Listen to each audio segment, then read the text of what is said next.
Look at Shizuku's reviews, bringing you a southern perspective on books, movies, music, and much, much more.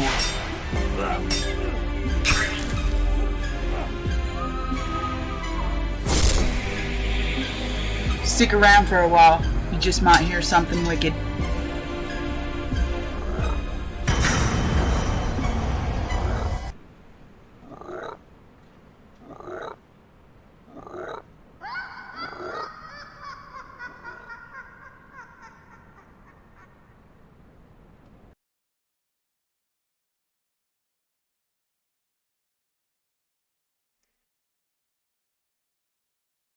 And hello again, friends. And welcome to episode 18 of Look at Shizuku's Reviews. This falls into a Wednesday read and into the Wednesday playlist. So, I will be continuing on with the Bible Promise book. And in this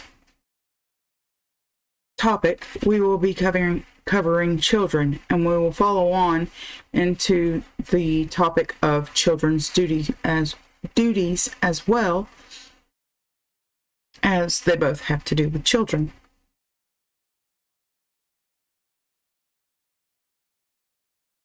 And they said, "Believe on the Lord Jesus Christ, and thou shalt be saved in thy house." Acts 16:31. For the promise is unto you, and to your children, and to all that are afar off, even as many of the Lord our God shall call. Acts 2:39. And all thy children shall be taught of the Lord, and great shall be the peace of thy children. Isaiah 54:13. And for I will pour water upon him that is thirsty, and floods upon the dry ground. I will pour my spirit upon thy seed, and my blessings upon thine offspring. Isaiah 44:3. But when Jesus saw it, he was much displeased, and said unto them, Suffer the little children come unto me, and forbid them not, for of such is the kingdom of God. Verily I say unto you, whosoever shall not receive the kingdom of God as a little child, he shall not enter therein. And he took them up in his arms, and he put his hands upon them, and blessed them. Mark 10:14-16. Lo, children are a heritage of the Lord, and the fruit of the womb is his reward. As arrows are in the hand of the mighty man, so are children of the youth. Happy is the man that hath his quiver full of them. They shall not be ashamed, but they shall speak with the enemies in the gate. Psalms 127:3-5. Thy wife shall be as a fruitful vine by the sides of thine house, thy children like olive plants round about thy table. Psalms 128:3. Yet setteth he the poor on high from affliction, and maketh him families like a flock. Psalms 107:41. They send forth their little ones like a flock, and their children dance. Job 21:11. Children's children are the crown of old men, and the glory of children are their fathers. Proverbs 17:6. Children's duties. Children, obey your parents in the Lord, for this is right.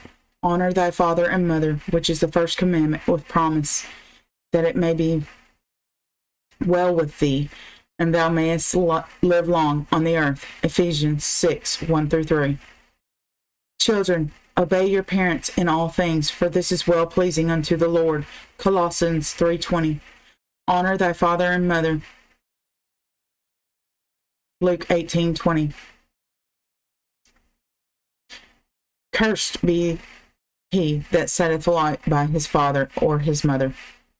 Deuteronomy 27:16.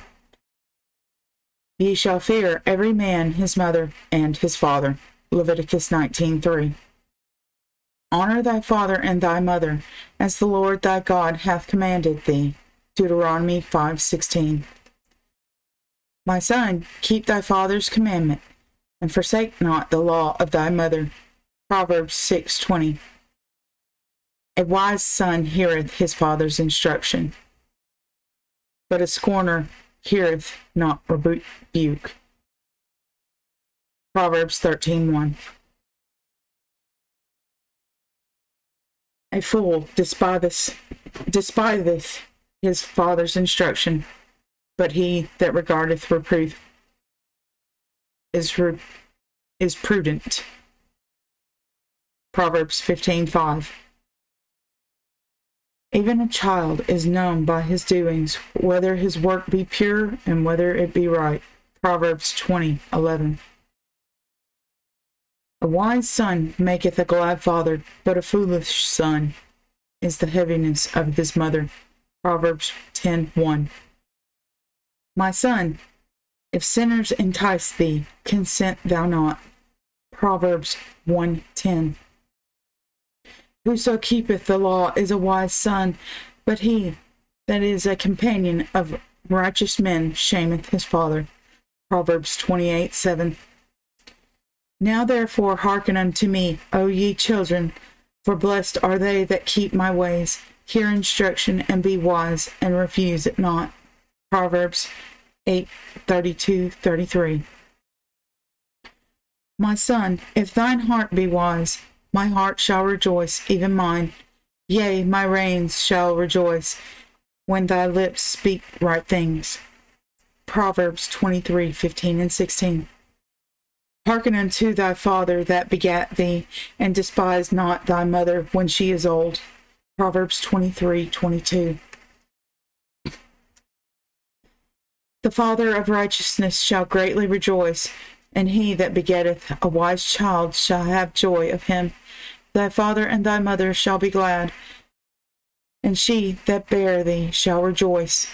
My son, give me thine heart, and let thine eyes observe my ways. Proverbs 23:24-26.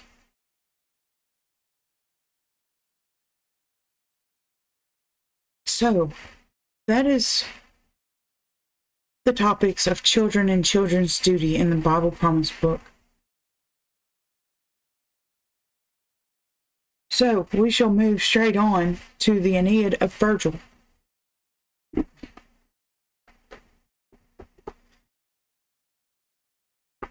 And we left off at Book 3, The Wanderings of Aeneas.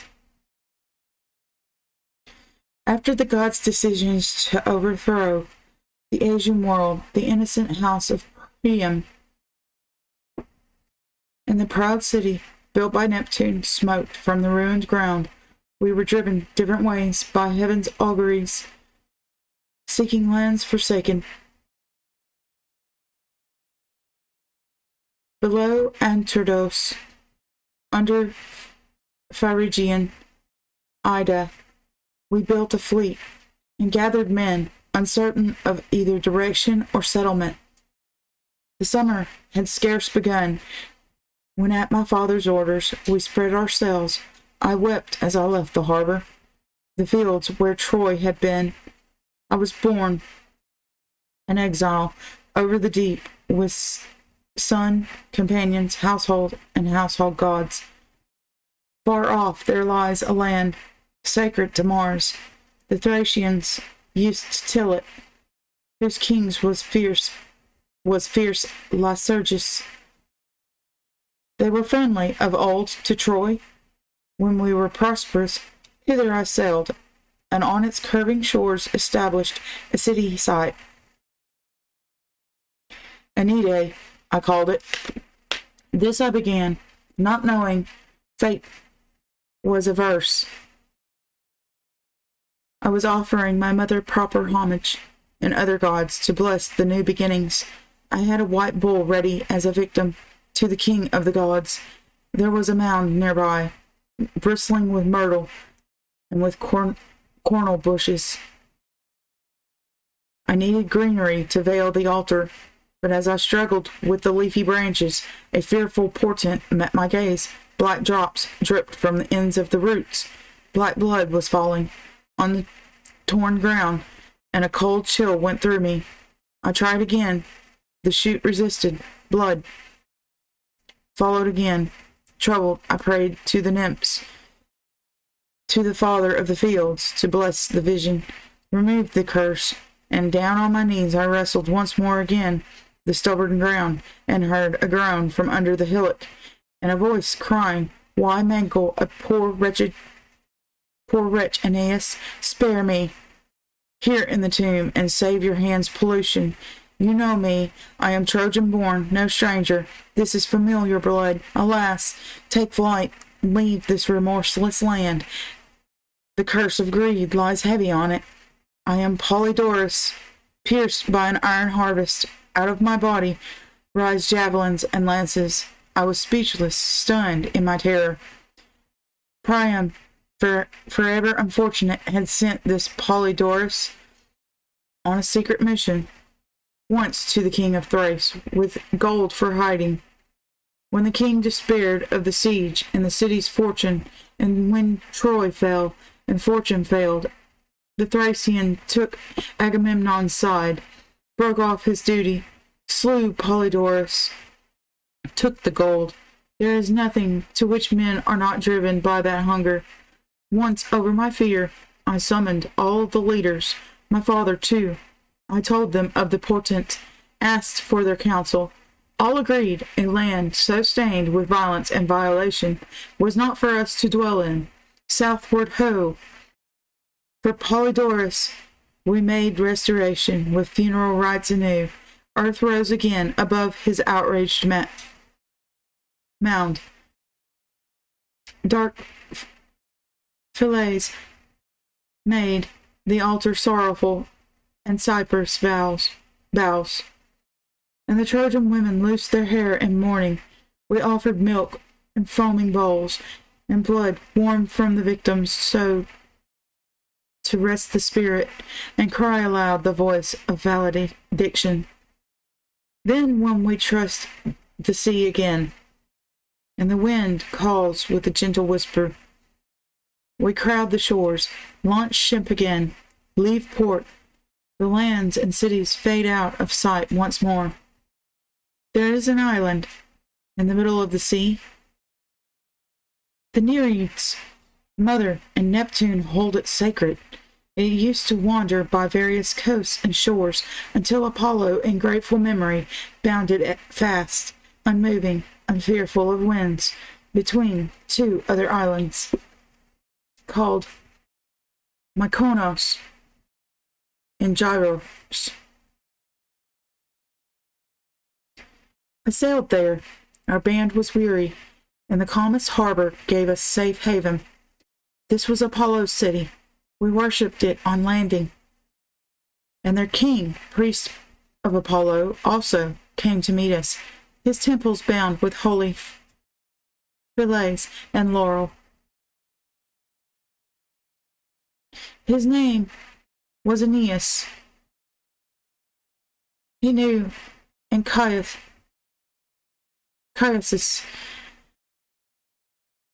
as an old friend, and gave us joyful welcome. Apollo's temple was built of ancient rock, and there I prayed, grant us a home, Apollo. Give us walls to weary men, a race, a city that will abide, preserve Troy's other fortress, the remnant left by the Greeks and hard Achilles. Whom do we follow? Where are we bidden to go to find our settlement and omen, Father? I had scarcely spoken when suddenly all things trembled. The doors and the laurel and the whole mountain moved, and the shrine was opened, and a rumbling sound was heard. We knelt most humbly, and a voice came to our ears. The land which brought you forth, men of endurance, will receive you home. Seek out your ancient mother. There your house will rule above all lands, your children's children for countless generations. Apollo spoke. and we were joyful and confused together. What walls were those calling the wanderers home? My father, pondering history, made answer, here, leaders, learn your hopes. There is a land called Crete, an island in the midst of the sea, the cradle of our race. It has a mountain, Ida, like ours, 100 mighty cities, abounding wealth. If I recall correctly, Teucer, our greatest father, came from there to the Norton shores and to found his kingdom. Ilium was nothing then. The towers of Troy, undreamed of, men lived in the lowly valleys. And Sibyl, the great mother, came from Crete with her clashing cymbals, and her grove of Ida was named from that original. The silence of her mysterious rites, the harnessed lions before her chariot wheels, all testify to Cretan legend. Come then, let us follow where the gods lead and seek the Cretan kingdom.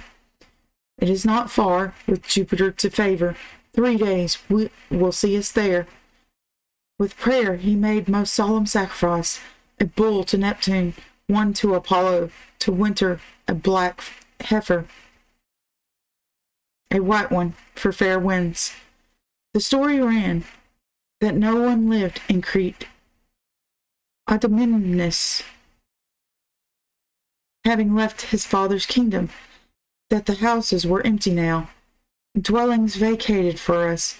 We sailed from Delos, flying over the water past Naxos, on whose heights the Brachii revel, past green Donisa, snowy Paros, skimming passages between the sea-sown islands. No crew would yield to another. There is shouting, and the cheer goes up to Crete and the land of our fathers.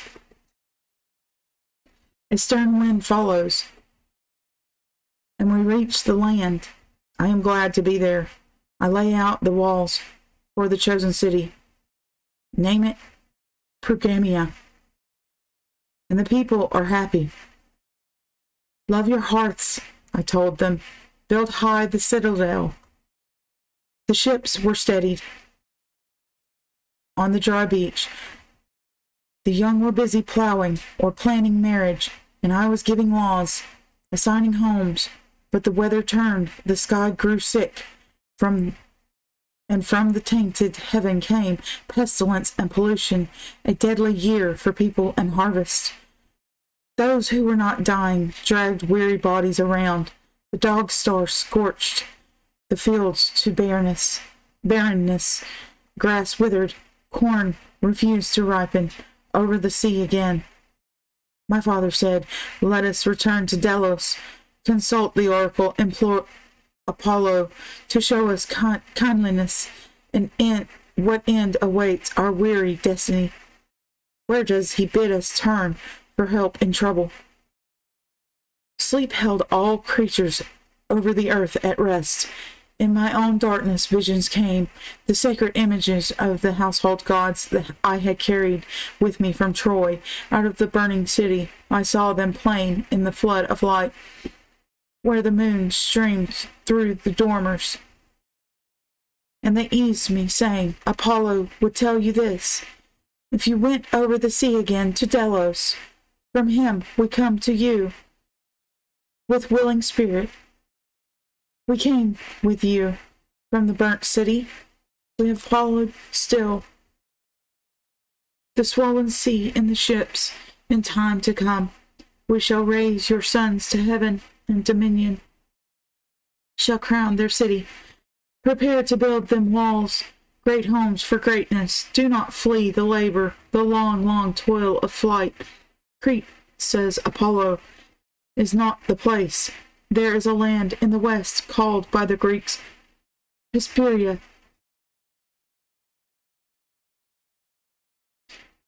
And since sea,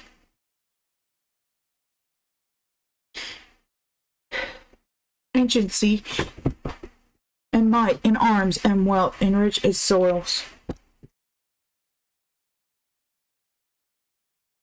The Onatrians lived there once.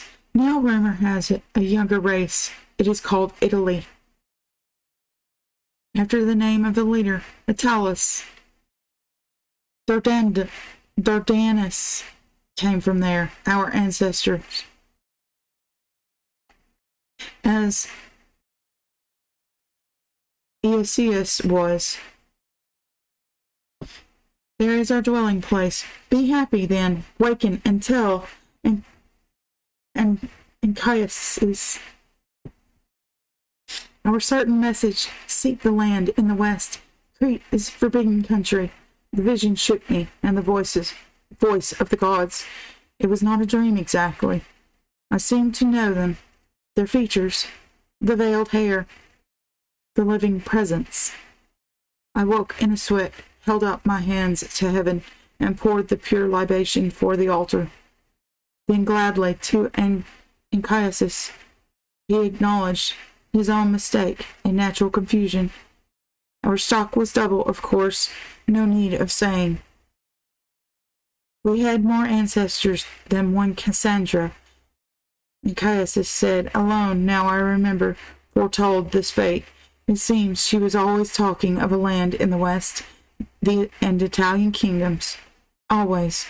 But who would have ever thought that any Trojans would reach the shores in the west? Or for that matter, whoever believes Cassandra? Let us yield to the warning of Apollo, and at his bidding seek better fortunes. So we obeyed him, leaving this place, where few stayed, and sailing the hollow keels over the mighty ocean. We were in deep water, and the land no longer was visible. Sky and ocean everywhere. A cloud, black blue, loomed overhead, with night and tempest in it, and the water roughened in shadow. Winds pawed up the sea. The billows rose higher. We were scattered in the surges. Clouds took away the daylight, and the night was dark and wet in the sky. With lightning flashing, we wandered off our course in the dark of ocean, and our pilot, Palinurus,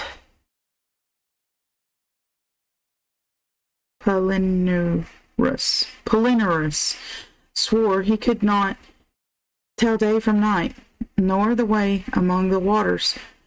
For 3 lost days, 3 starless nights, we rode it.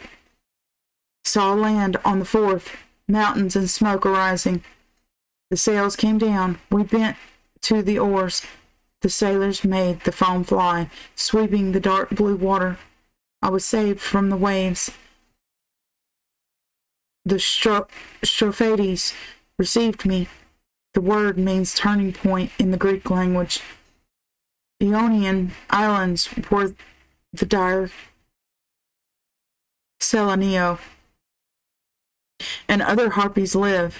Saw Phineas's house was closed to them, and they feared their former tables. No fiercer plague of God's anger ever rose out of hell. Girls will look with the look of birds, their bellies fouled. In contentment, their hands like talons, and their faces pale with hunger. We sailed into the harbor, happy to see good herds of cattle grazing over the grass, and goats unshepherded.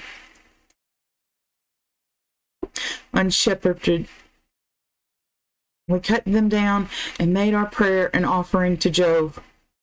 Set trestles on the curving shore for feasting. Down from the mountain with a fearful rush and a sound of wings like metal came the harpies to seize our banquet, smearing dirtiness over all of it with a hideous kind of screaming and a stinking smell. We found a secret hollow enclosed by trees under a ledge of rock, where shade played over. There we moved the tables and lit the fire again.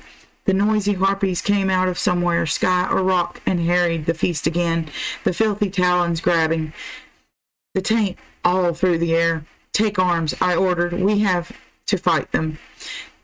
And my comrades, hiding their shields in the grass, lay with their swords beside them. And when the birds swooped screaming, and Aeneas sounded the trumpet signal, they rose to charge them. A curious kind of battle, men with swords blades against the winged obscenities of ocean. Their feathers felt no blow, their backs no wound. They rose to the sky as rapidly as ever, leaving the souvenirs of their foul traces over the ruined feast, and one Salaneo, perched on a lofty rock, squawked out a warning. It is war you want for slaughtered goats and bullocks. It is war you bring, you sons of liars, driving innocent harpies from their father's kingdom.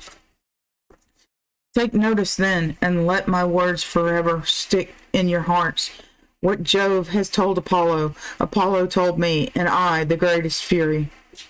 Shove down your throats. It is Italy you are after, and the winds will help you. Italy and her harbors you will reach, all right, but you will not wall the city, till, for the wrong you have done us, deadly hunger will make you gnaw and crunch your very tables. She flew back to the forest. My companions were chilled with sudden fear. Their spirit wavered. They call on me to beg for peace. Not now with arms, but vows and praying, filthy birds, or ill foreboding goddesses. No matter. And Caius prayed with outstretched hands, appeasing the mighty gods with sacrifice. Be gracious, great gods, ward off the threat, spare the devoted. He bade us tear the cable from the shore, shake loose the sails, and a wind sprang up behind us, driving us northward. We passed many islands. Cynthius, wooded, Dolichium, and Same, the cliffs of Neritus, Laertes' kingdom. With a curse, as we went by for Ithaca, land of Ulysses. Soon, Leucades, Hidlin, came into view, a dreadful place for sailors, where Apollo had a shrine. We were very weary. As we drew near the little town, the anchor was thrown from the prow, the sterns pulled up on the beaches. This was unhoped for land. We offered Jove our purifying rites, and had the altars burning with sacrifice. We thronged the shore with games of Ilium. Naked, oiled for wrestling, the young held bouts, glad that so many islands held by the Greeks were safely passed. A year went by, and icy winter roughened the waves, with gales from the north. A shield of hollow bronze, borne once by Aubus, I fastened the doorposts and set a verse below it. Aeneas won these arms from the Greek victors. I gave the order to man the thwarts and leave this harbor. All obeyed, swept oars in rivalry. We left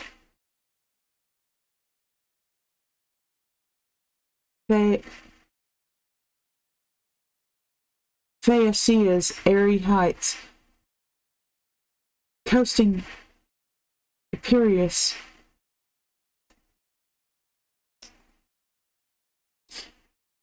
drawn to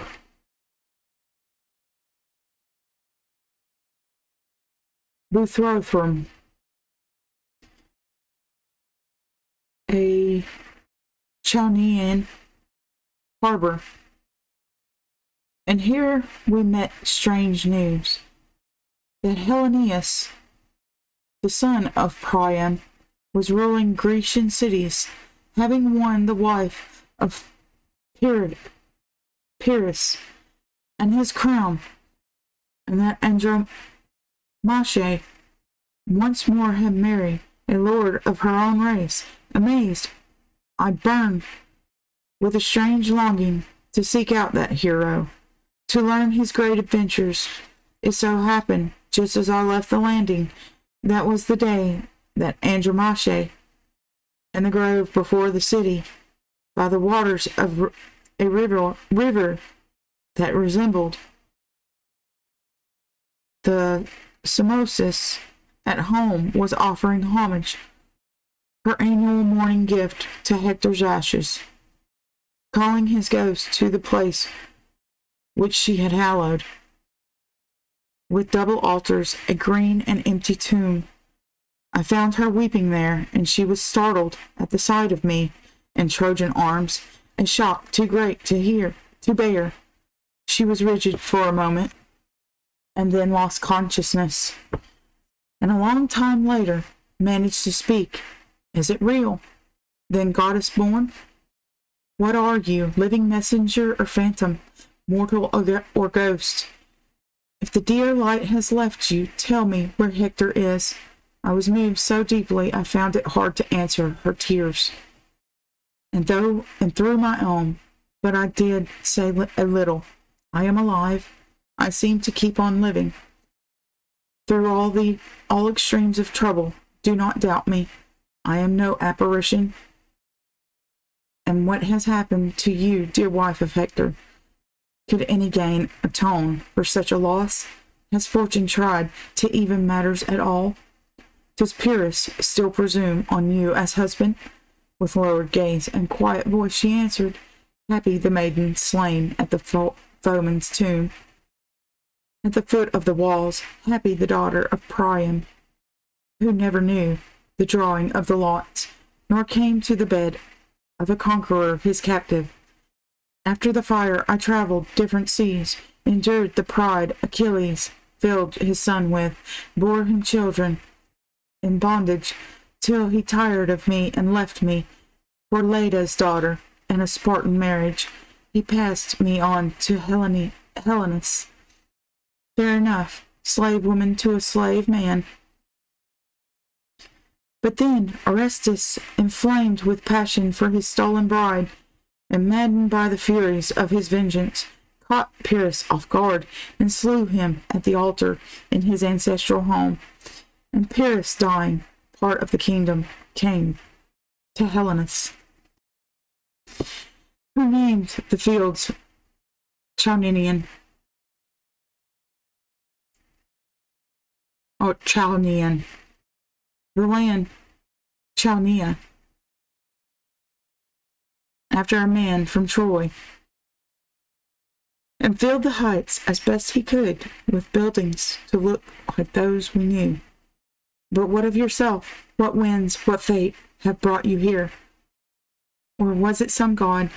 Did you know you were on our coast? How is it the boy Aeneas,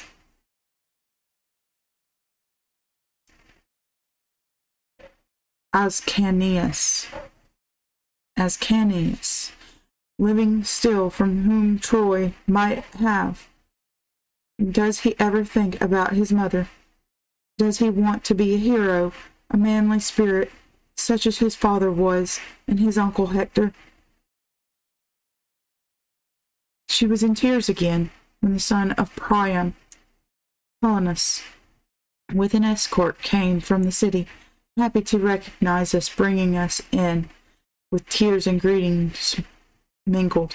I went on, seeing a little Troy, low walls that copied the old majestic ramparts, a tiny river in a dry bed, trying to be the Xanthus.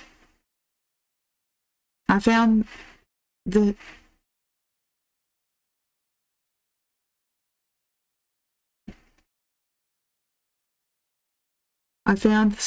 Scanian gates to hold and cling to. My Trojans, too, were found of the friendly town, whose king received them in wide halls. Libations were poured to the gods, and feasts set on gold dishes. Day after day went by, and the winds were calling, and the sails filling with a good southwester. I put my questions to the king and prophet, O son of Troy, the god's interpreter, familiar with the tripod and the laurel of great Apollo, versed in the stars and omens, bird song and flying wing, be gracious to me. Tell me, for heaven has prophesied a journey without mischance, and all the gods have sent me the counsel of their oracles to follow Italy and far-off country one. But Salaneo prophesied misfortune, wrath, and revolting hunger. Tell me, prophet, what dangers first to avoid, what presents follow to overcome disaster. Bullocks slain with proper covenant, and the chaplets loosened. He led me to the temple of Apollo, the very gates where the god's presence awed me, and where he spoke with eloquent inspiration. O goddess born, the journey over the sea holds a clear sanction for you under Jove, who draws the lots and turns the wheel of fate. I will tell you some few things, not all, that safely you may go through friendly waters, and in time come to Ausonian harborage. The rest Helenus does not know, or if he did, Juno would stop his speaking. First of all, Italy, which you think is near too fondly, readily to enter her nearest port, is distant, divided from you by a pathless journey, and longer lands between. The oar must bend in the Sicilian Ocean, and the ships sail on the farther coast, beyond the lakes of the infernal world, beyond the isles, where dwells the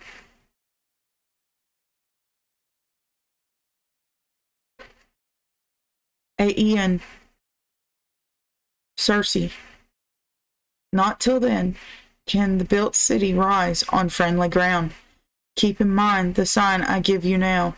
One day, when you are anxious and alone at the wave of a hidden river, you will find under the oaks on the shore a sow, a white one, immense with a newborn litter, 30 young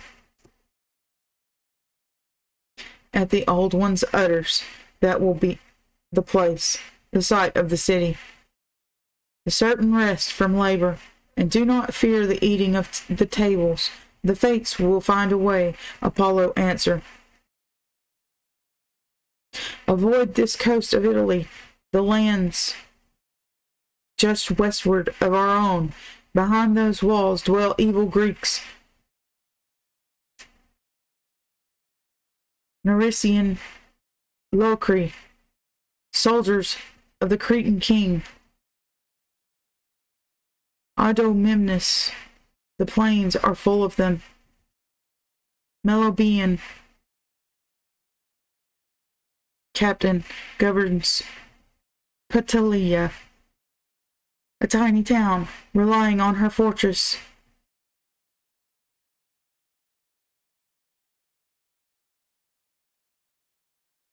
Philocetes commands her walls. And furthermore, remember, even when the ships have crossed the sea and anchored, when the altars stand on the shore, and the vows are paid, keep their hair veiled, and the robe of crimson drawn across the eyes, so that no hostile visage may interfere to gaze on the holy fire, or spoil the sacred omens. This rite observe through all the generations. Keep it holy. From that first landing, when the wind brings you down to Sicily's coast, and narrow Pelorius widens the waters of her strait, keep to the left, land on the left, and the water on the left. The long way around. The right is dangerous, avoid it. There's a story that this land once broke apart. Times bring so many changes. By some immense convulsion through the lands. Had been one country once, but now between them the sea comes in, and now the waters bound Italian coast, Sicilian coast. The tide washes over severed shores, their fields, their cities. Sala keeps guard on the right. On the left, Charybdis, the unappeasable. From the deep gulf she sucks. The great waves down 3 times, 3 times she belches them high up into the air and sprays the stars. Scylla is held in a cave, a den of darkness, from where she thrusts her huge jaws out and draws ship to her jagged rocks. She looks like a girl, fair-breasted to the waist from there, all monster, shapeless, with dolphins' tails and a wolf's belly. Better to go the long way round, make turning beyond Pachinus, than to catch one glimpse of Scylla the misshapen in her cavern, and the rocks resounding with the dark blue sea hounds. And one thing more than any, goddess born, I tell you over and over, pray to Juno. Give Juno vows and gifts and overcome her with everlasting worship, so you will come past Sicily and reach Italian beaches. You will come to a town called Cumiae, haunted lakes, and a forest called Avernus, where the leaves rustle and stir in the great woods, and there you will find a priestess in her wildness singing prophetic verses under the stones, and keeping symbols and signs on leaves. She files and stores them in the depths of the cave. There they remain unmoving, keeping their order. But if a light wind stirs at the turn of a hinge, and the door's draught disturbs them, the priestess never cares to catch them fluttering around the halls of rock, put them in order, or give them rearrangement. Men who have come there for guidance leave uncounseled, and they hate the Sibyl's dwelling.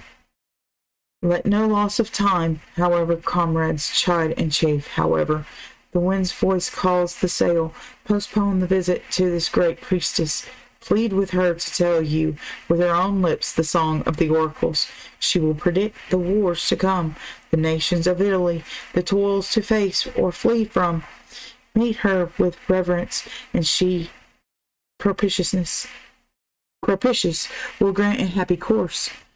My voice can tell you no more than this. Farewell, raise Troy to heaven. After the friendly council, other gifts were sent to our ships, carved ivory and gold, and heavy silver cauldrons from Dodona, a triple breastplate linked with gold, a helmet shining with crested plume. The arms of Pyrrhus, my father, too, has gifts. Horses and guides are added, and sailing men and arms for my comrades. And Caius bade the fleet prepare. The wind was rising, why delay? But Helenus spoke to Caius in compliment and honor, and Caius, worthy of Venus's couch, and the blessing of other gods, saved from the Trojan ruins. Yonder behold Ausonia, near and far it lies. Apollo's offerings sail westward. Farewell, maid blessed by a son's goodness. I am a nuisance with my talking. And his queen, sad at the final parting, was bringing gifts, robes woven with a golden thread, a Trojan scarf for Aeneas. All courteous honor given with these. Take them, my child. These are the work of mine own hands. Memorials of Hector's wife, Andromache, and her love. Receive these farewell gifts. They are for one who brings my own son back to me. Your hands, your face, your eyes remind me of him so. He would be just your age.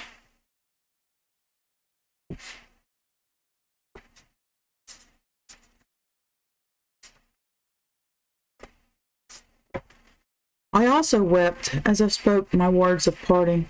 Now farewell, your lot is finished, and your rest is won. No ocean fields to plow, no fleeing fields to follow. You have your Xanthus and your Troy, built by your own hands and blessed by happier omens. Hold on just a moment. Come here, Miss Teddy. Yeah. Say hello to everyone.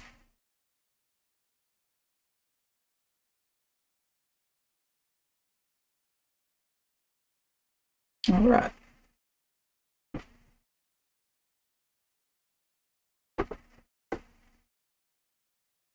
Stay in your chair.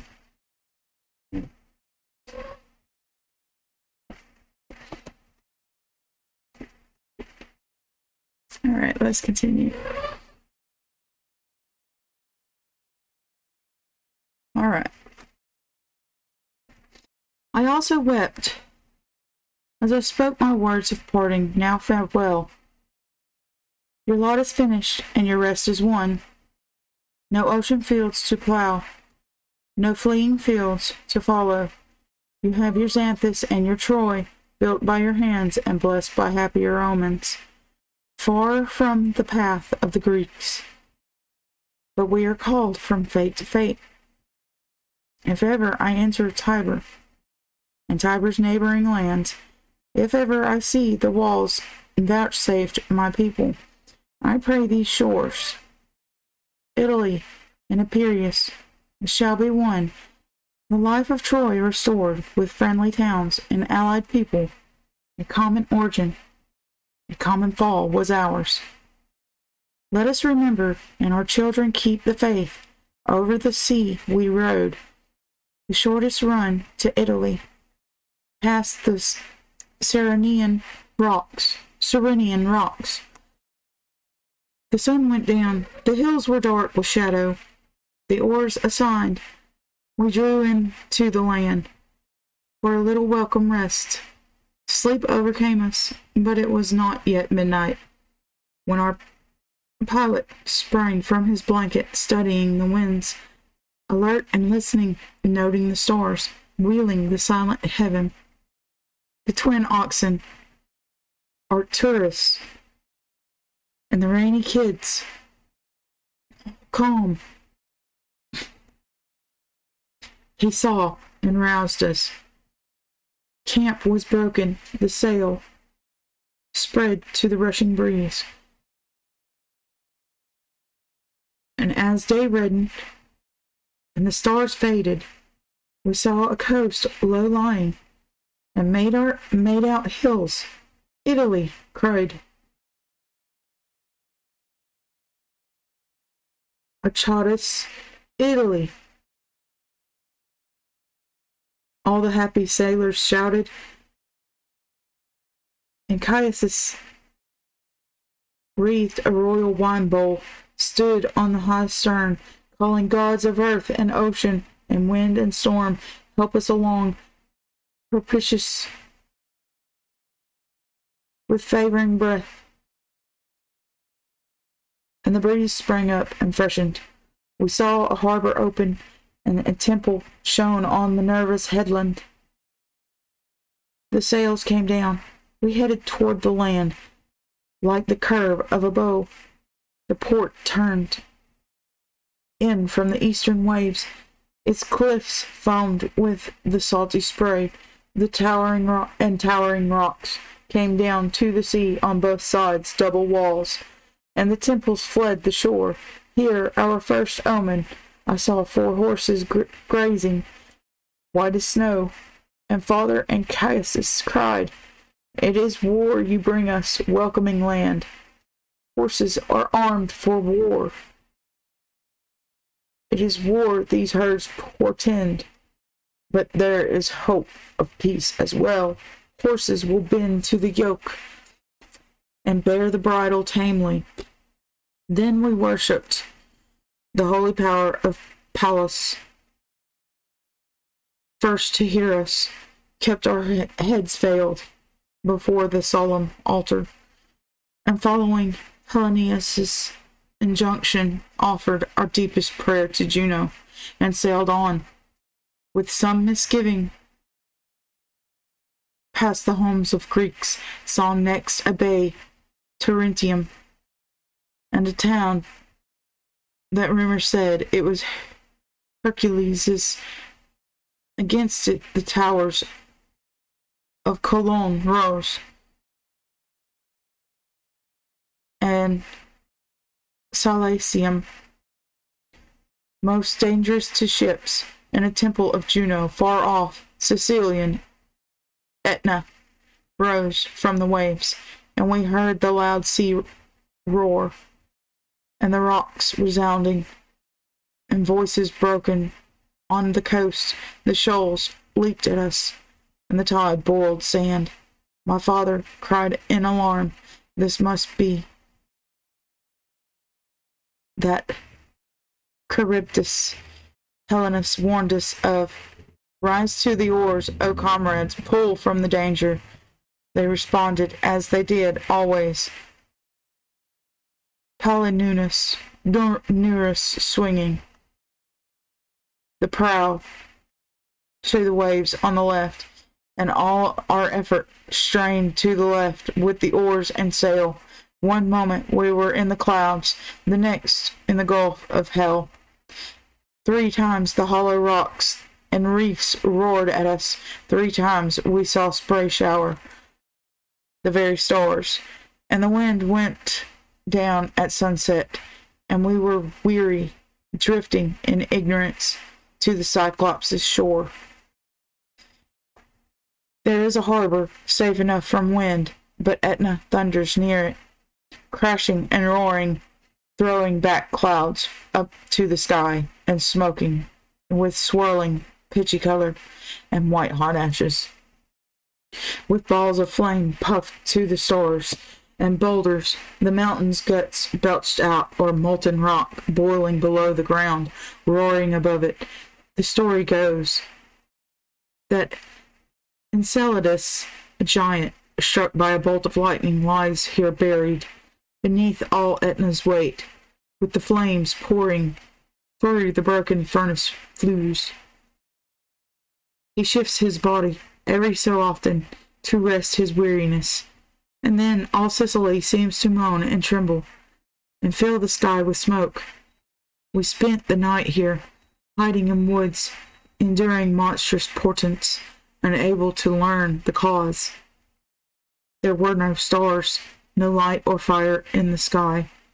The dead of night, the thick of the cloud obscured the moon, and day arrived at last, and the shadows left the heaven.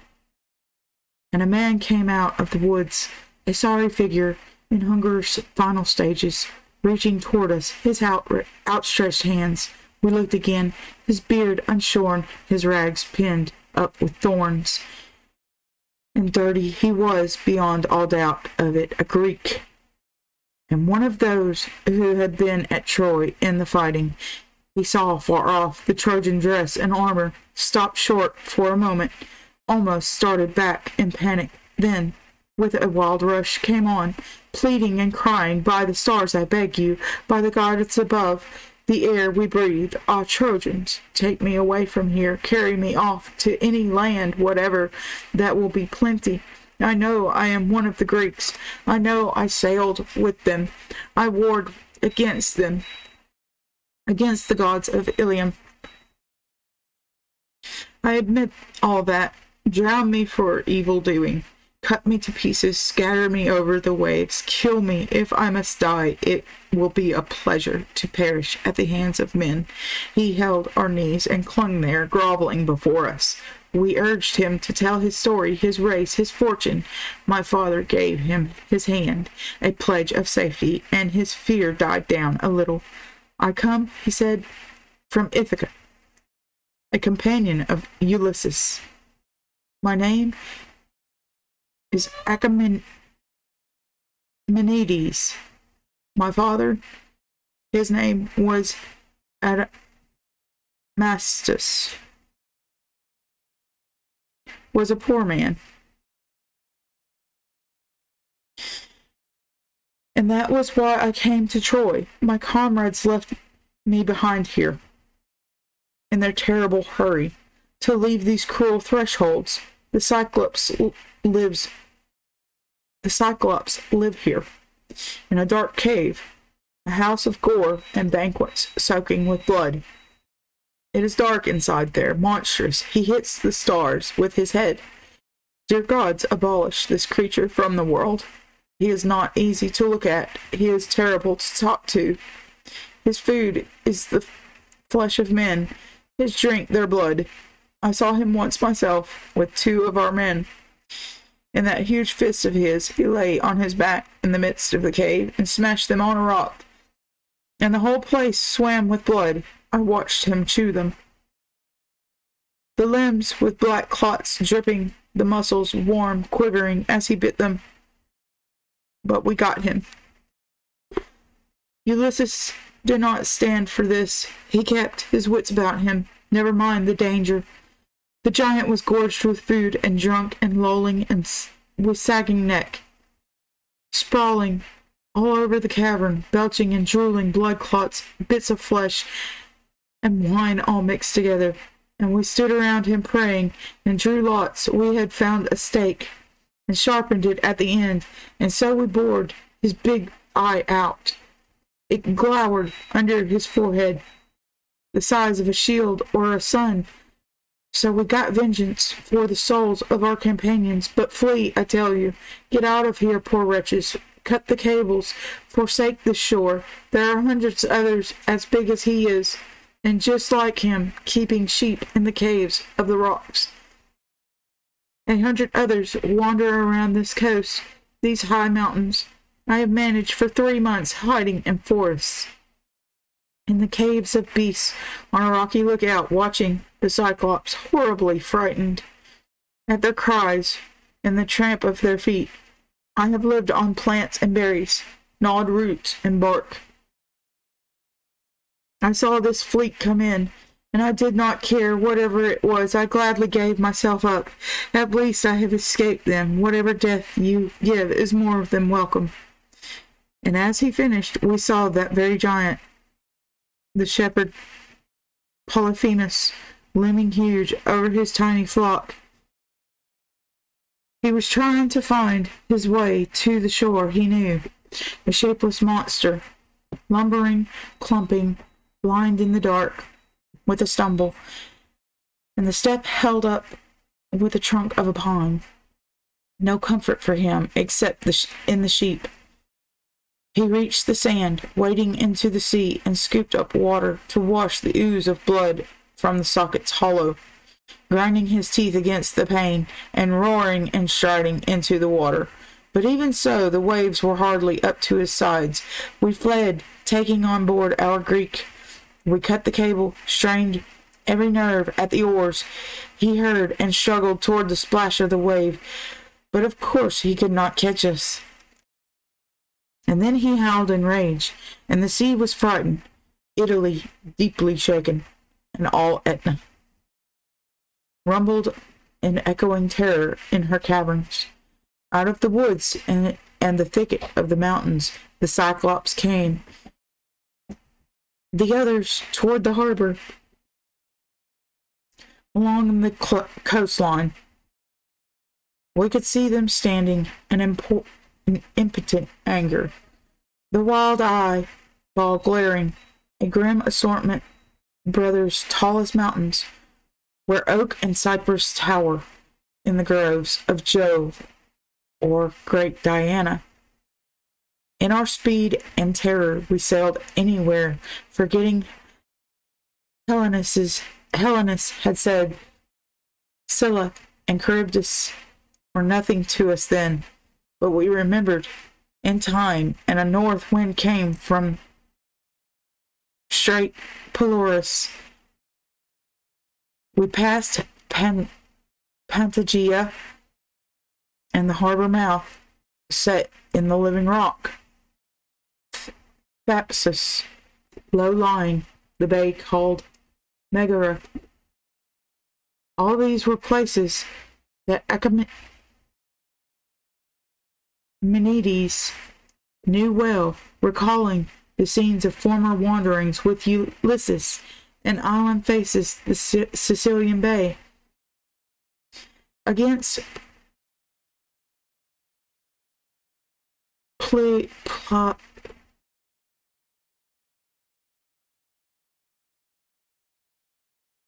Plumerium, washed by waves. This land has an old name,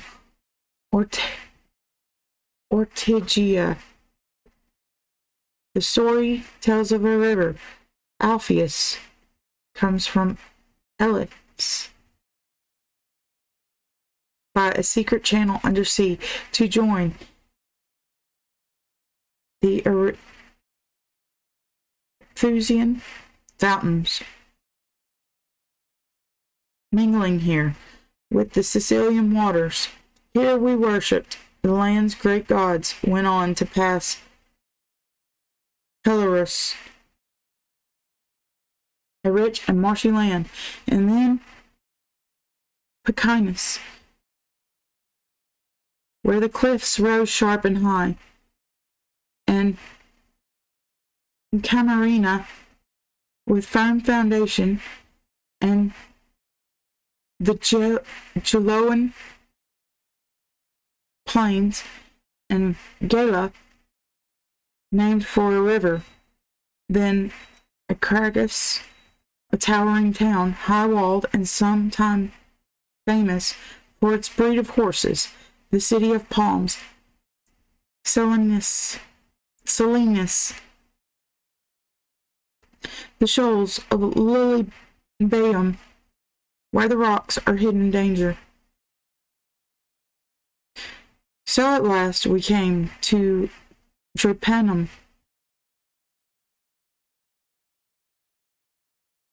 a harbor and a shoreline that I could not rejoice in, a survivor of all those storms of the sea, for here I lost my comforter in all my care and trouble, my father Anchises. All the storms and perils, all the weariness endured, seemed nothing compared with this disaster, and I had no warning of it either. Neither Helenus, though he foretold much trouble, nor Selenio, that evil harpy, prophesied this sorrow. There was nothing more to bear. The long roads ended at the unhappy goal. And when I left there, some god or other brought me to your shores. And so he told the story, a lonely man, to eager listeners, destiny and voyage, and made an end of it here, ceased, and was quiet. And that was a very long section of the Aeneid, and we shall continue with Book 4, Aeneas and Dido, the next time we revisit this read. But I shall take a short break, and I will be right back and see you on the other side.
And welcome back. I hope the break was long enough for you. So we're going to go ahead and continue with Songs of the Doomed by Hunter S. Thompson, Gonzo Papers, Volume 3, More Notes on the Death of the American Dream. And viewer discretion is advised in these sections with Hunter S. Thompson.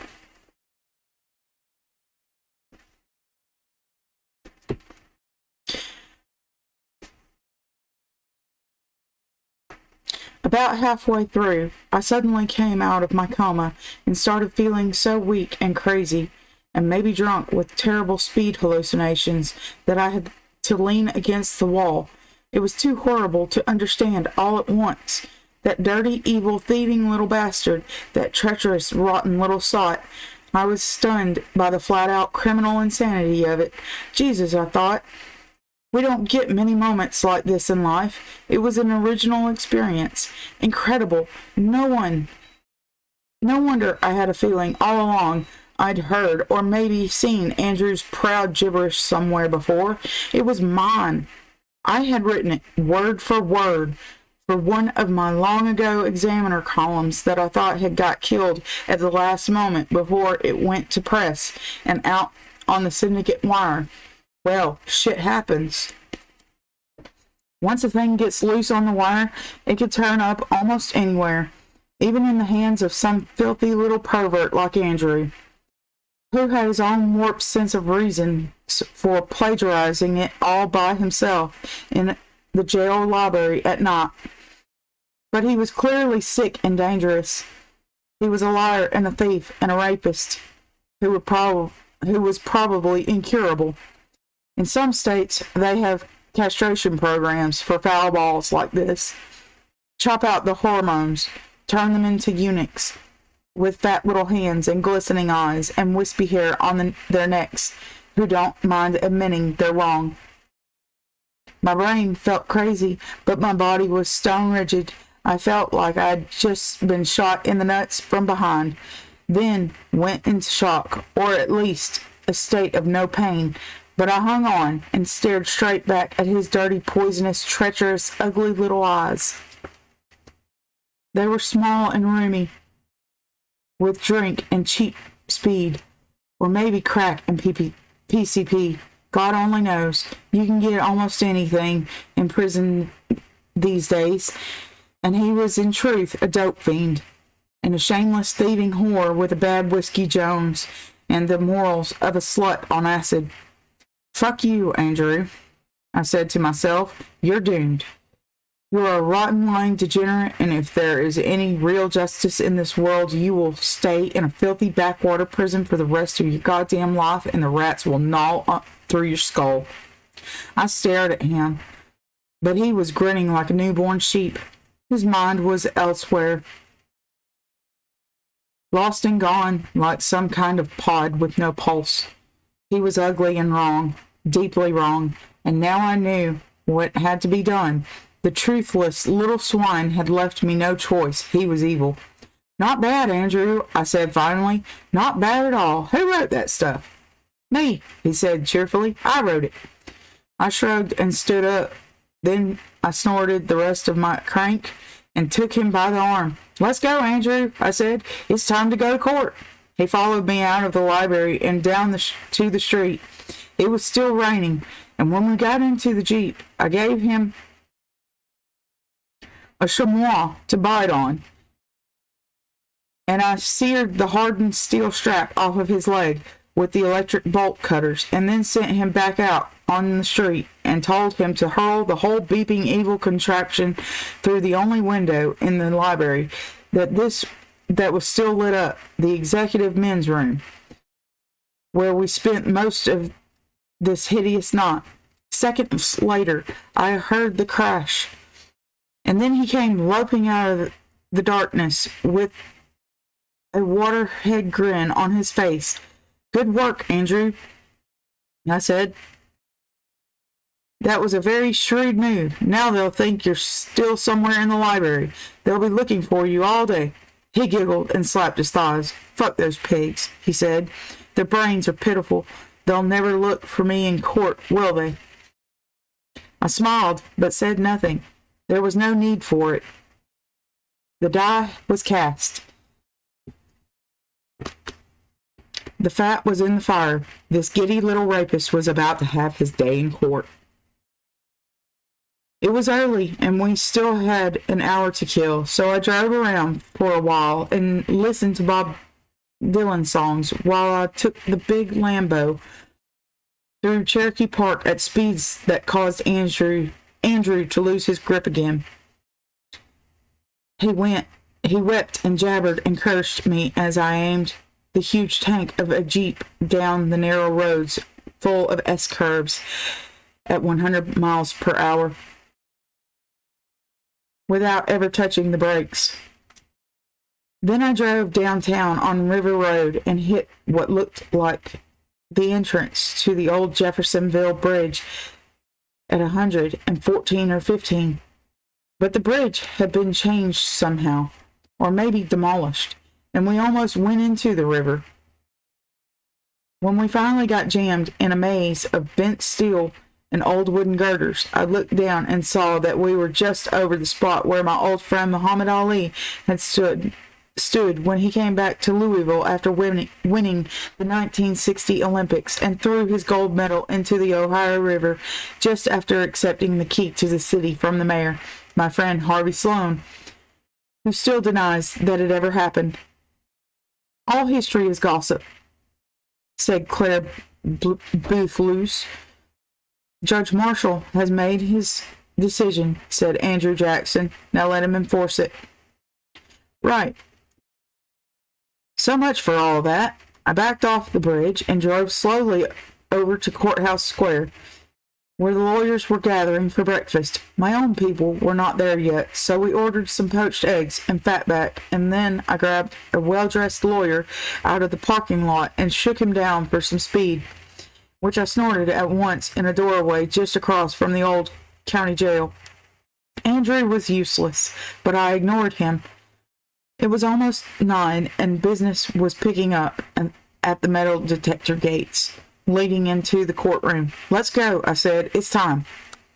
On the way to the security checkpoint, I handed him a baggie full of crank and a steel knife and knuckles tool that I knew would be seized at security. Here, I said, take these things, and I'll meet you inside. I have to go through the press gate where the cops do a full body search on everybody.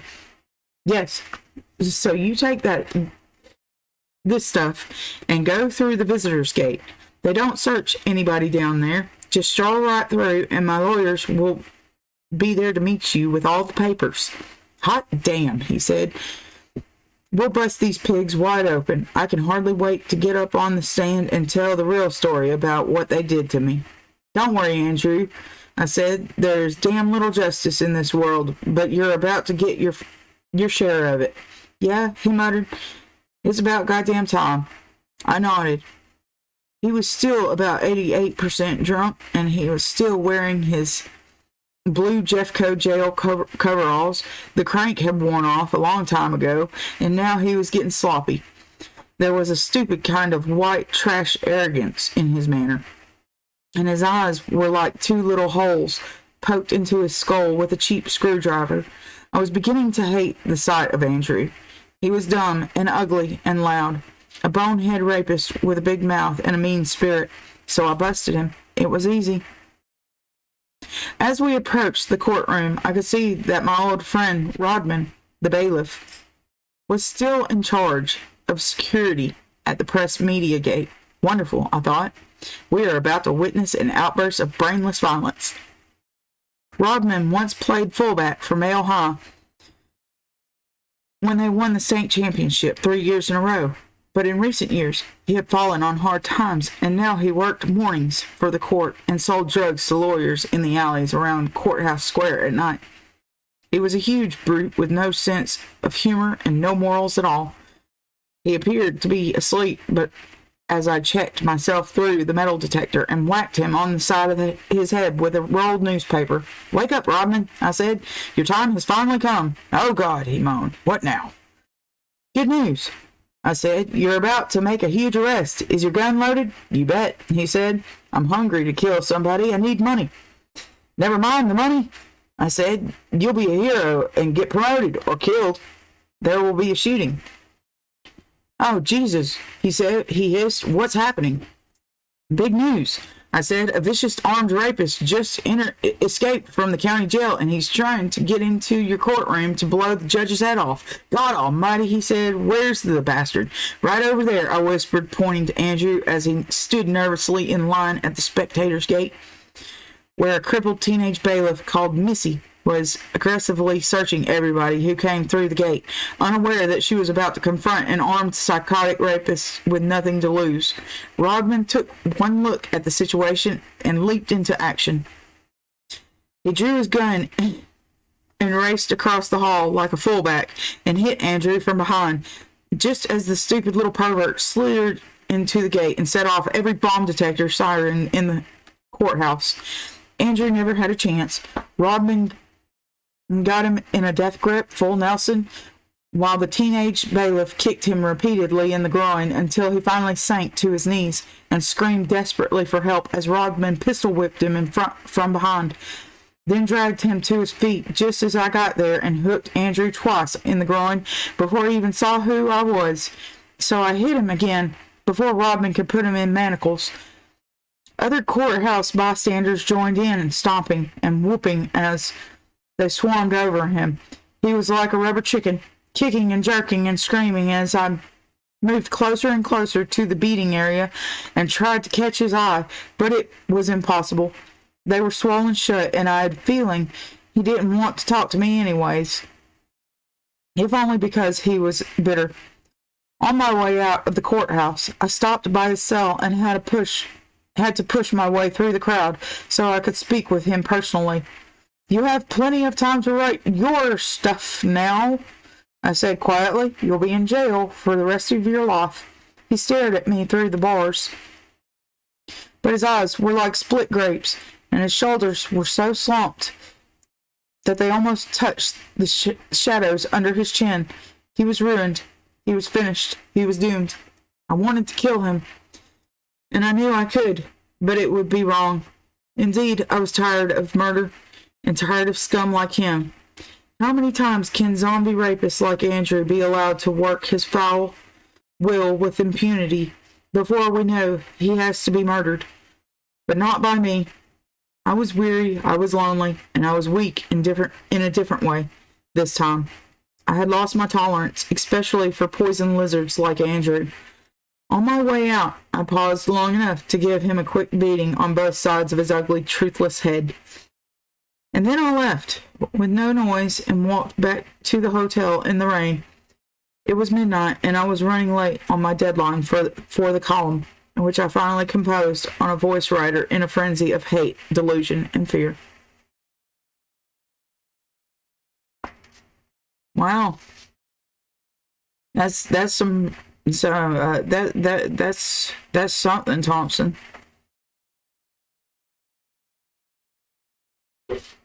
I suppose that should be a warning to all plagiarists out there.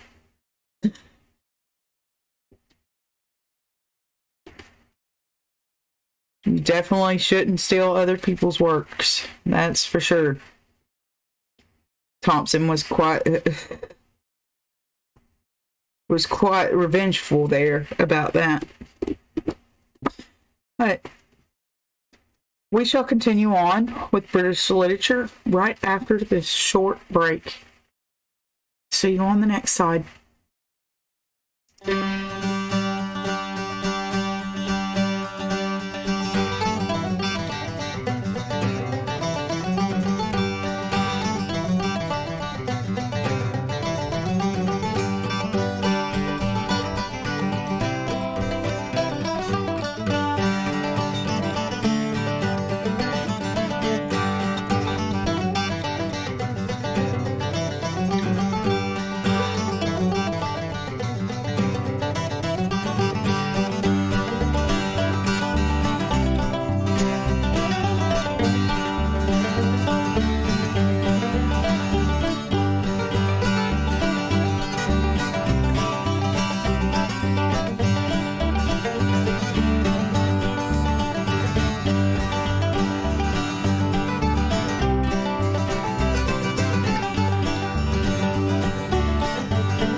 Welcome again.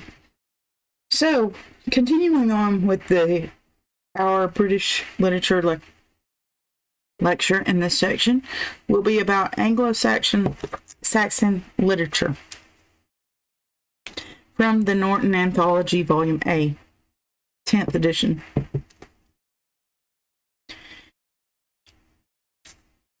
From the 1st to the 5th century, England was a province of the Roman Empire and was named Britannia after its Celtic-speaking inhabitants, the Britons.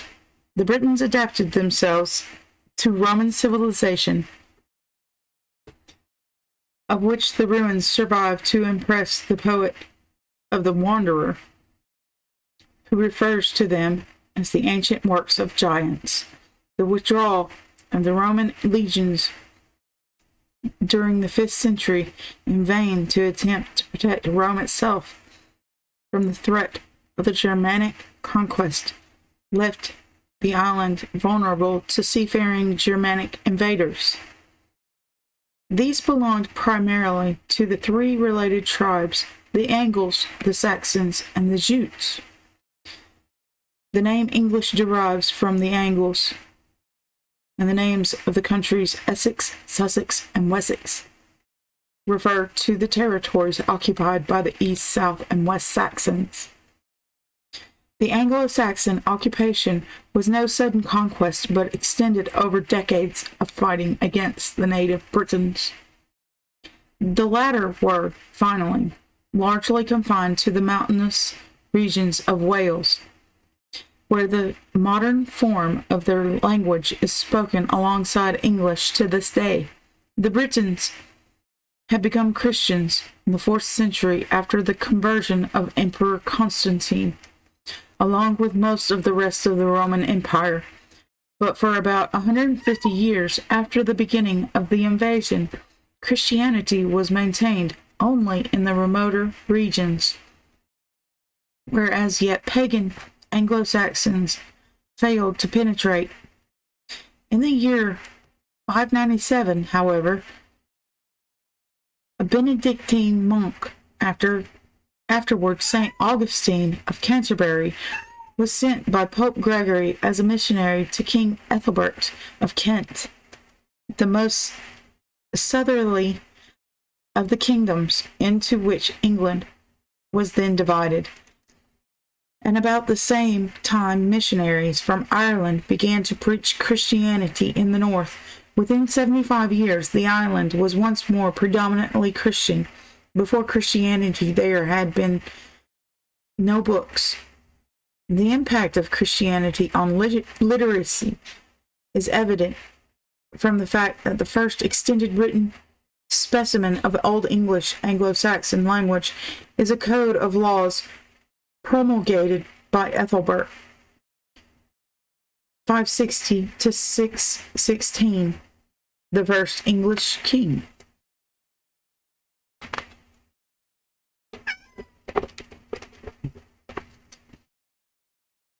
In the centuries that followed the conversion, England produced many distinguished churchmen.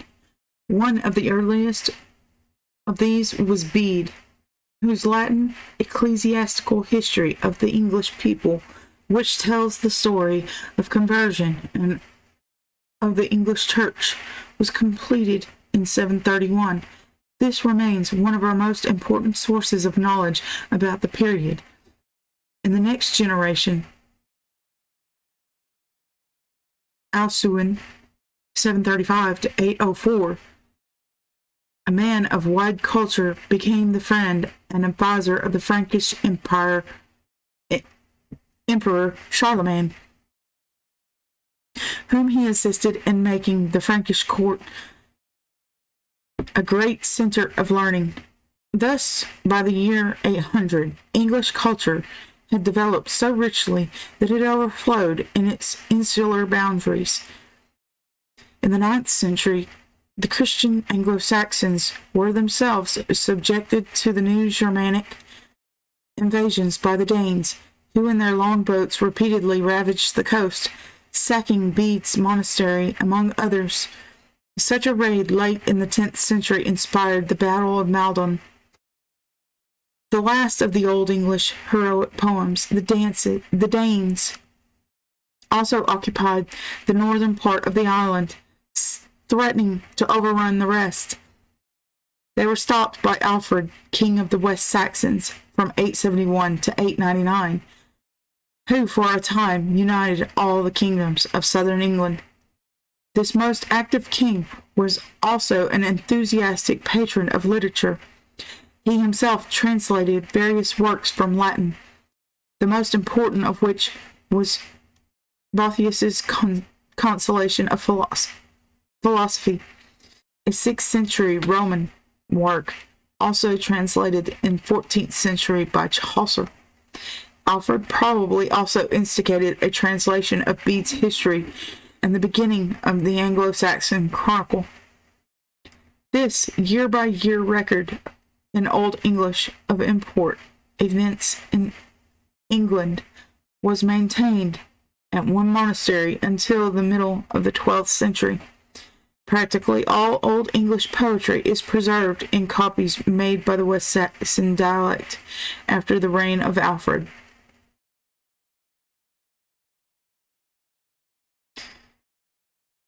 So, as this section mentions the poem The Wanderer,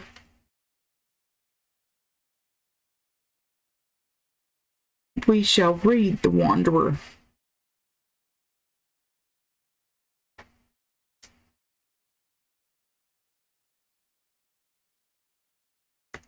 Okay.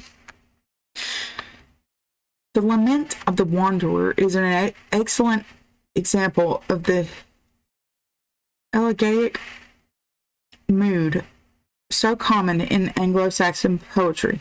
Such poems look back to a time when oral poets performed heroic songs in their meter preserved, practiced, and recorded in original works by their Christian descendants. In celebration of Beowulf's victory over Grendel, Hrothgar's court poet performs a heroic lay about the Germanic hero Sigmund.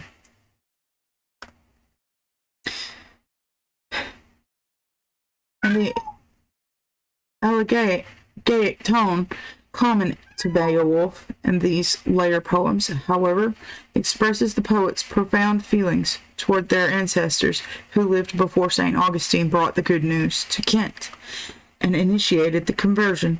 Nowhere are those feelings expressed more poignantly than in the Wanderer. As is true of most Anglo-Saxon elegiac laments, both the language and the structure of the Wanderer are difficult. At the beginning, the speaker, whom the poet identifies as an earth treader, voices hope of finding comfort after his many tribulations. After the poet's interruption, the Wanderer continues to speak to himself of his long search for a new home, describing how he must keep his thoughts locked within him while he makes that search. But these thoughts form the most vivid and moving part of his soliloquy. How, floating on the sea, dazed with sorrow and fatigue, he imagines that he sees his old companions, and how, as he wakens to reality, they vanish on the water like seabirds. The second part of the poem, beginning, "Therefore I don't know why," expands the theme from one man to all human beings in a world wasted by war and time. He derives such cold comfort as he can from asking the old question, where are they now, who were once so glad in the mead hall? The Wanderer is preserved only in the Exeter Book, a manuscript dating to about 975, although the poem may be much earlier, which contains the largest surviving collection of Anglo-Saxon poetry. The Wanderer, footnote. The translation by Alfred David is based on 8 Old English poems, 3rd edition, edited by John C. Pope, revised by R.D. Falk. The translation is also indebted to comments by Professor Falk.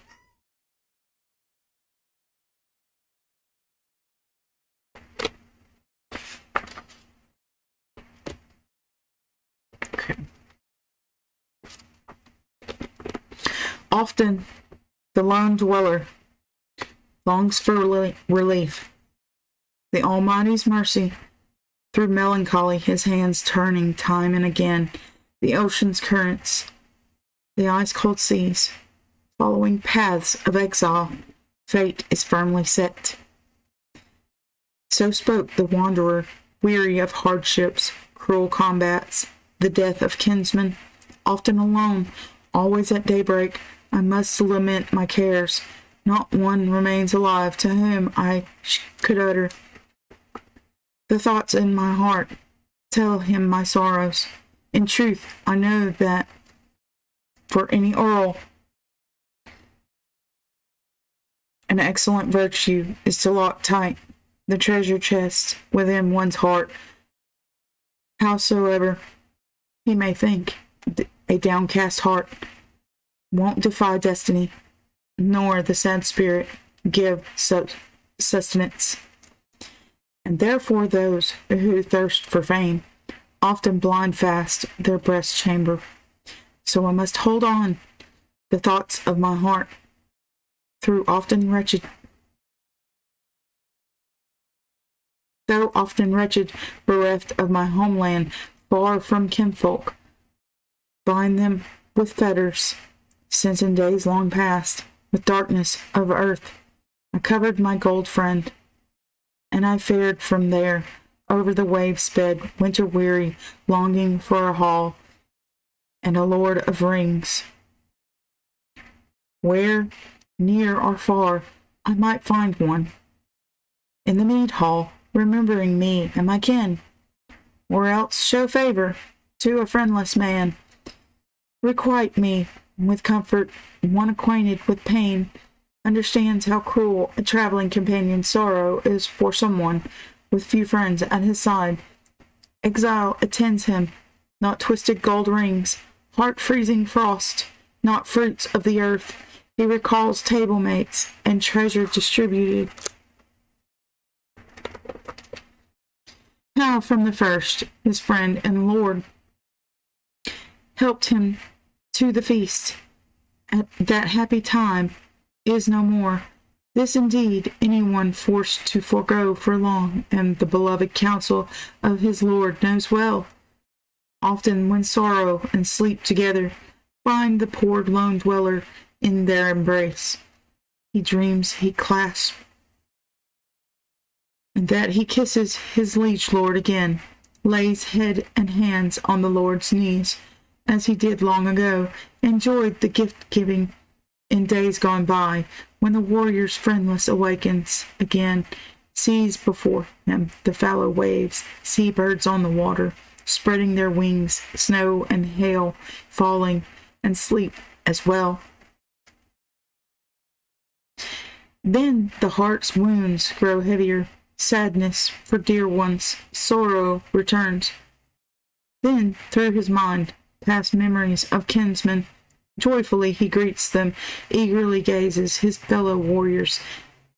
The floating spirits fade on their way.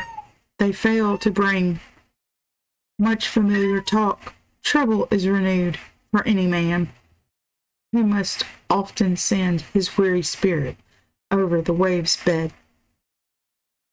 Therefore, I don't know why my woeful heart should not wax dark in this wide world when I look back on the earth of the earls. How quickly they quit the mead hall's floor. Brave young men sow this middle earth from day to day, dwindles and fails. Therefore no one is wise without his share of winters in the world's kingdom. A wise man must be patient, not too hot of heart, nor hasty of speech, not reluctant to fight, nor too reckless, not too timid, nor too glad, not too greedy, and never eager to commit until he can be sure. A man should hold back his boast until his time has come, when he truly knows to direct his heart on the right path. A wise man must know the misery of that time, when the world's wealth shall all stand waste, just as our own day all over Middle Earth. Walls are standing, winds swept and wasted, downed by frost, and dwellings covered with snow. The mead hall crumbles, its masters lie dead. Bereft of pleasures, all the warriors' band perished. Boldly by the wall, battle took some, bore them away. A bird carried one above the high waves. The grey wolf took another, divided him with death. Dreary spirited an earl buried another in an earthen pit. Mankind's creator laid waste this middle earth, till the clamor of city dwellers ceased to be heard, and ancient works of giants stood empty. He who wisely contemplates this wallstead and considers deeply the darkness of this life, mature in years, remembers many bloody battlegrounds, and so begins. Where did the steed go? Where the young warrior? Where the treasure giver? Where the seats of fellowship? Where the hall's festivity? Alas, bright beaker. Alas, burnished warrior, alas, pride of princes, how the time has passed, gone under night's helm, as it never was. A towering wall, traced with serpent shapes, endures instead of the dear warrior band, strengths of ash spears. Destroyed warriors, slaughter greedy weapons, overwhelming fate, and storms beat against these stone-faced cliffs, snow descending, seals up the ground, drumming of winter with darkness falls. Night shadows darken, from the north send down fierce hail showers and hatred of men. All is wretchedness in the realm of earth. Fate's work lays low, the world under heaven. Here wealth is fleeting, here friend is fleeting, here family is fleeting, here humankind is fleeting. All this resting place, earth, shall become empty, so said the wise man as he sat in meditation. A good man holds his words back, tells his woes not too soon, bearing his inner heart, before knowing the best way, an earl who acts with courage, and shall be well for him who seeks grace from help from our Father in heaven, where a fortress stands for us all.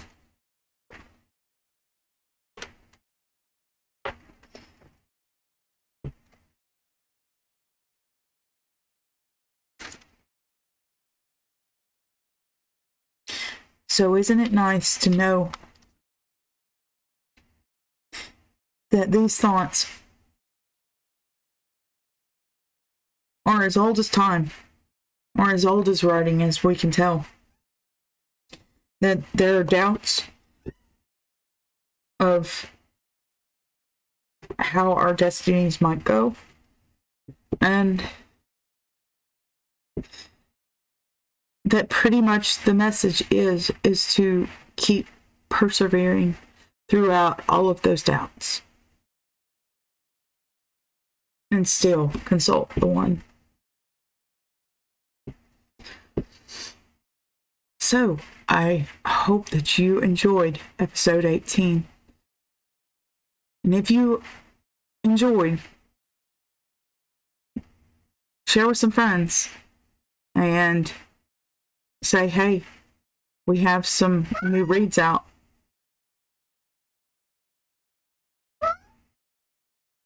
So I have to go and tend to children and fur babies. And if you have any questions about today's reads, please consult or email me at wickedshizuku@gmail.com. You can find announcements at Telegram's Wicked Shizuku channel, and you can find short poetry at my Twitter handle at samlin.com or samlintoll. And you can find my archived works of my book reviews and poetry at Samantha Tollison at substack.com. Thanks for listening, and have a great day.